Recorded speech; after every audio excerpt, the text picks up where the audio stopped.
welcome to the Voice of the Coast. I am your host, Danica. Along with me, we have this young lady, Diane Wilt, who is here for the 25th annual Harvest Moon Festival. She serves as the president of the Franklin Merchants Association. And you know what they say about 25 years? Is that like a silver anniversary? It is should a we be silver, donning yeah. silver? Yeah, have some bling. Have some Yes. bling with you. That would be great. Yes, it is our silver anniversary, and we are so happy about that, that our little festival, and I say little because it's a small festival, it not only survived, but it has thrived because we added some events, and we'll talk about that in our program today. Thank you always for having us here to be able to share what's going on locally in St. Mary Parish, specifically in Franklin, downtown. Harvest Moon Festival, last Saturday in October, and this year that is Saturday, October 26th. So with 25 years, have you guys decided to add anything new? Are you doing something differently? Actually, we have added, I know for sure, one new event that we've added. And that's Dash for the Harvest. That's Dash for the Harvest.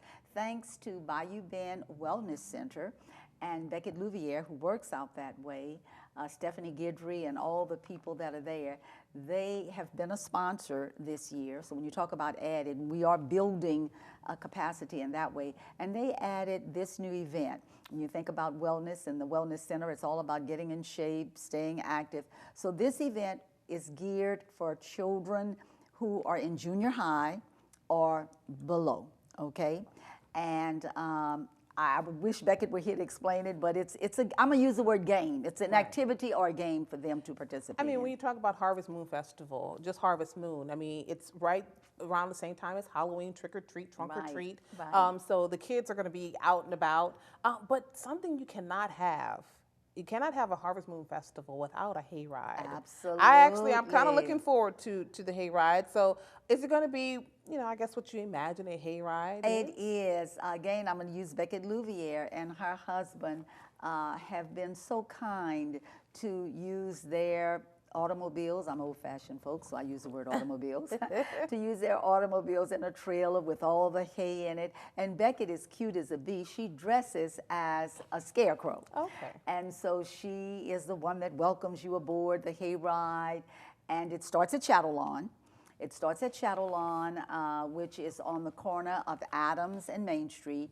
And then it goes down part of what we call the Historic District, up to Willow Street, along our other Main Street, which is what? The Bayou Teche, and then back to Shadow Lawn. A short ride, but as I tell people, it's still, weather like today, it's beautiful, and it gives people an opportunity who either live in Franklin or not to enjoy the scenery of our beautiful little town. Speaking of weather, we're starting to see that fall weather start to trickle in. So this is perfect. It's already kind of ushering us into fall or autumn. No one says autumn anymore, but to fall. Yeah. When it comes to this event, you said small town community. Is it free, or is there a fee? This year we said we were going to, before I answer that question, let me just say this. The Harvest Moon Festival is designed to do two things. Number one, kick off holiday shopping locally, so those tax dollars about some of the things we talked about off camera can be there to help us fix some of the infrastructure things. And it's also an opportunity to help us fund our Dinner Under the Lamppost, which is in the spring of the year. So for us, it's a fundraiser as well as an opportunity to keep tax dollars here. So to answer your question, is there a charge? Certainly to come downtown and be a part of it, there's no charge for that. But if you want to do the hayride, if you want your child to do the pony ride, if you want to take pictures at our photo booth, if you want to be a part of the Dash for the Harvest, there is a bracelet that we're going to sell, adults and children, but the cost, I think, is the same. I believe it's $5. Oh, not bad. And so they get a chance to do all of that. Practically free. Yeah, I know. Tell me about it, right? In this economy. There's nothing for $5 nowadays. Nothing. Especially not at a festival. No, not at a festival.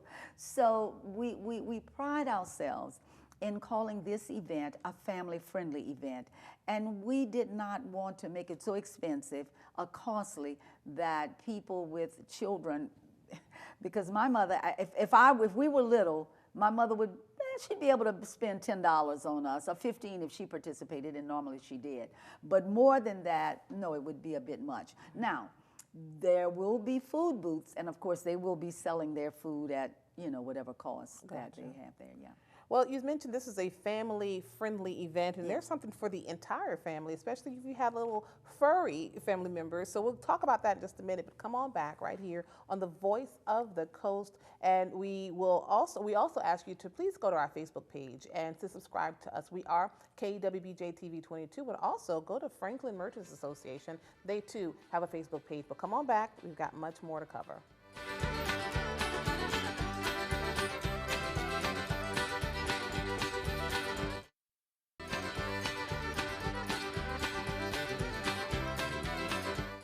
Welcome back to the Voice of the Coast. Now, during the break, we were talking about our doggies. We're family. We both have golden doodles. And before going to break, we talked about there's something for everybody. And we have a pooch parade. And is it a contest? It's Halloween. It is a contest. That's right. Bring your little canine family friend there with you and dress your friend up. You might even want to dress like your pet. I know that sounds crazy, but if I get Mabel in, Mabel is my golden doodle, right? If I get Mabel involved, I just may, we'll see, put on a costume as well. But yes, you do get an opportunity to dress along with your dog, and we're just so excited. I think it starts at, let's see, our Pooch Parade starts at 2:30. Yes. Well, I'm sorry, the winners will be announced at 2:30. Correct. The Pooch Parade is from 11 to 12:30. So you'll get a chance to walk your dog down Main Street in front of the stage and have people look and judge. Now, there's quite a lot going on that day. And it's just a one-day event, October 26th. But let's kind of take it through some of the activities. I mean, you got a cornhole tournament. Well, I'm going to start at the top, if you don't mind, with the bass fishing tournament. Oh, Gerald Folkart starts at the break of dawn. The guys get in the boat. But as soon as you see the little sun, and it's so beautiful because I go out there with them, as soon as that sun peeks across the water, those bass boats are out, and that takes place, okay? So they go out. And then at 8 o'clock in the morning, we have our 5K Fun Run Walk. It's called the Adeline Gwynn's 5K Fun Run Walk, sponsored by Tesh Action Clinic. Adeline Gwynn's used to be an employee, unfortunately succumbed to breast cancer, yes. And so the proceeds from that go to help women who should and need to have a mammogram. So the proceeds go toward a worthy cause. This year, similar to, I think it was Roots and Ribbon, we're gonna paint the town pink. So we're asking people to wear something pink or, just come and have a good time. The petting zoo will open at 10 a.m. on that day. So for children, again, talking about a family-friendly event, to go down and see some of the animals there. And there will be a pony ride as part of that. I love that. I do too. I do too. There will be kid games and activities. So when mom and dad and whoever, grandma, they want to do Christmas shopping, kick that off, the children will be able to have some fun as well. Face painting and hair tinsels. There will be a mini maze. All of this is for the children. And then the scarecrow decorating contest. There's a little white picket fence on Main Street between the ice cream shop and the flooring business, and that's our scarecrow decorating contest staging area. So schools and businesses and sororities and fraternities, whoever, put their scarecrows up and they will be judged. So that's going to be going on. And we talked about the new event, Dash for the Harvest. I think we talked about that in the first segment. So there's quite a lot of events for the kids. Oh my goodness And of course, we talked about the hayride. That's exactly right. And then the Wooden Boat Show has been resurrected because it had to rest a little while, but it's back, and it'll be back on the Bayou side. So for those people who like love a little historical, that's right. You like that too. museum kind of feel, go and look at the Wooden Boat Show. Now, we married last year the Sugar Cane Syrup Expo. Last year was the first year. We didn't get a divorce, so we're still married. They're going to be down at the Blevins building. Quite an event. They're going to show you how the sugar cane, you get the syrup from the sugar cane, all the machinery that goes. I was extremely impressed last year, so that's going to be there. And with them is the baking contest that they do too. You have to use, I think, to be a part of that baking contest, I think you have to use the sugar cane syrup. Okay. Yeah, right. And of course, you'll have the food truck, street vendors, and we talked about the Pooch Parade. Yes. And a big event at most festivals now is a cornhole tournament. Yes. So we do have the cornhole tournament as part of this. We talked about the Let me tell you something about cornhole. They are these individuals are like I know, so professional. competitive. They're Yeah. competitive and they're professional. Yeah. I mean, it's like hole in one. Ugh, it takes me like 25 tries to get I, it. well, I played with someone and I was laughing and Yes. joking, and they went, "If you're not going to be serious about this," I thought, Oh. okay, well, wait Yeah. a minute. I was just playing, but Right, yeah, see, yes. we're competing, so I better All right, back running up. of the ducks. You got Running of the Ducks, that's going to be put on by the Franklin Fire Department to raise some money for them. That'll be down at the Bayou Side. And what is a festival without music, Music, right? yes. So we have a DJ that's going to be on Main Street. We also have some live musicians. We'll have a trombone player sitting on the top of Polito's, I say the top, on the balcony of Polito's playing to Oh. give it a nice New Orleans jazzy Oh, feel. I just knew it was going to be a New Orleans feel to it. Absolutely, Well, absolutely. we thank you very, very much. I think Thank we got you. through everything. We close with Summer House. Well, Chris Ibert, let me say that. Chris Ibert will be playing also his guitar, and then Yes. we close with the band Summer House, and we're just excited. And we about can't it. forget, now that we're talking about the live music, DJ Shannon is actually going to be the DJ for the event. Joseph False and Chase Bergeron. Yes. Or is it Bergeron and Franklin? I don't know. You say potato, I say potato. Yeah, right. All right. Well, thank you so much. Thank you, Danica. We'll see you guys see you shortly, so come on back.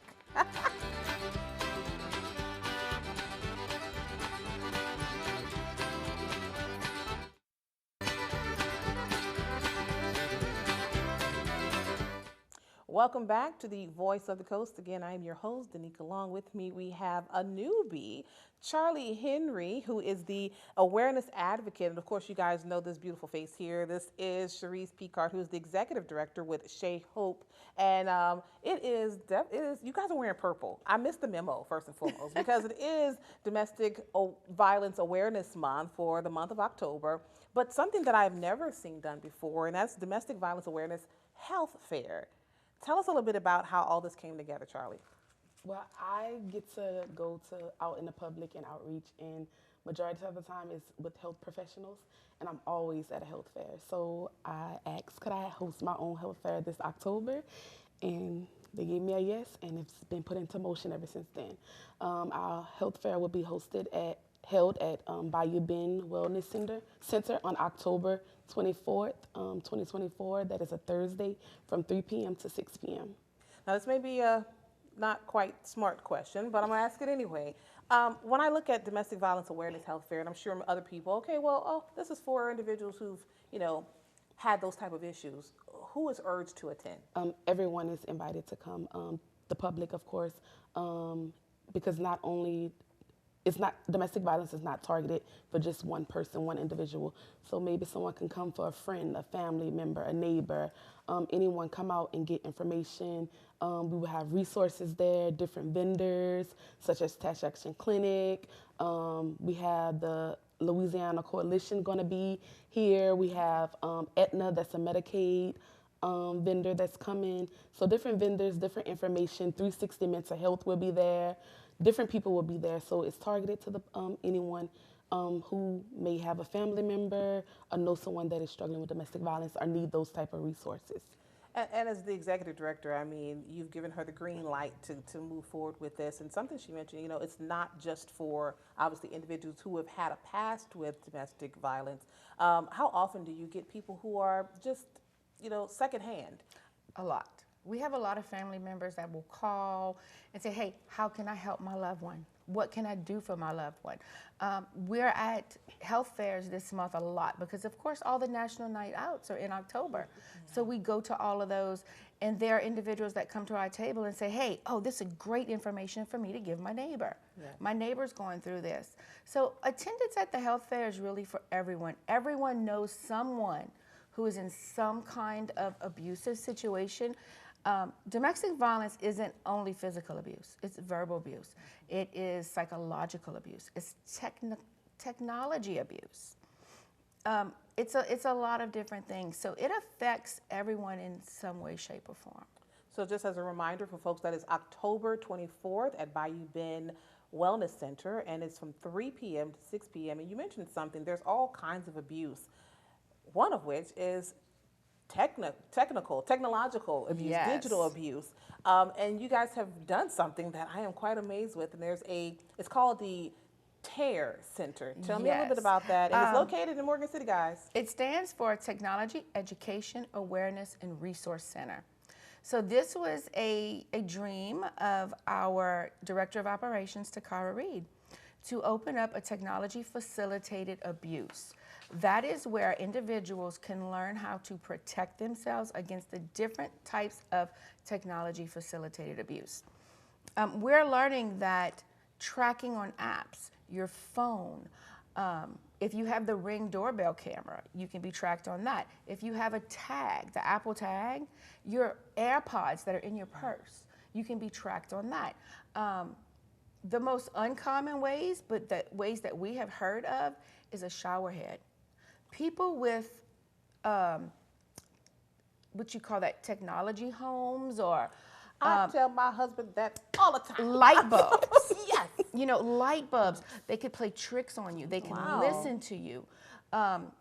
Say that your Well, that's why I'm taking a bath ex-spouse. and not a shower anymore. Exactly, girl. No shower head, because if it's connected to your Oh, Alexa or your wow. Apple device, you can be monitored on that. Oh, wow. So I love that you guys are educating the public. Yes. Because, again, these are some things we don't think about.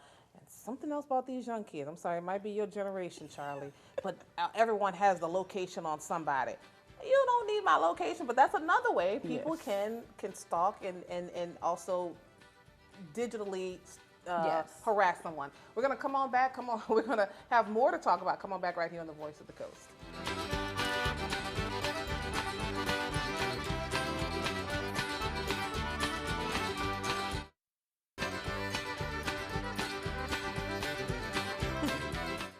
Welcome back to the Voice of the Coast. Let's get right back into it. We, of course, this is October, and it is in honor, or it's Domestic Violence Awareness Month, and we're talking to Charlie Henry, who is the awareness advocate for Shea Hope. And there's a health fair that is going to be coming up later this month, October 24th, from 3 to 6 at Bayou Bend Facility Wellness Center.